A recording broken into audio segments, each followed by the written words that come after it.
ଶୂନ୍ୟ ମନ୍ଦିରେ ବିହାର, ଦୁଇ ପାଦ ଧର ଧର, ତିନି ପାଦକୁ ନାହିଁ ତ ପୃଥିବୀ ତାଙ୍କର। ଦାନୀ ବୀର ଦାନୀ ହେଲେ, ପାତାଳକୁ ଗଲେ, ହେଲେ ଭଗବାନ ନିଜେ ଦ୍ୱାରପାଳ ହୋଇକି ରହିଲେ।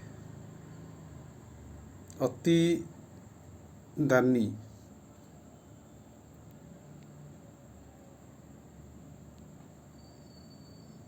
ଆମର ନବୀନ ବାବୁ ଏଭଳିଆ, ସେ ପାତାଳକୁ ଯିବେ ନୁହଁ। ବର୍ତ୍ତମାନ ଆପଣ ଚିନ୍ତା କରନ୍ତୁ, ମୁହଁ ଥିଲେ ଲାଜ, ଧର୍ମକୁ ଆପଣମାନେ ସଜ। ମୁହଁ ନଥିଲେ ଲାଜ, ଅଧର୍ମ ସାଥିରେ କରୁଛ ମଉଜ। କରିଚାଲ। ଜୟ ଜଗନ୍ନାଥ।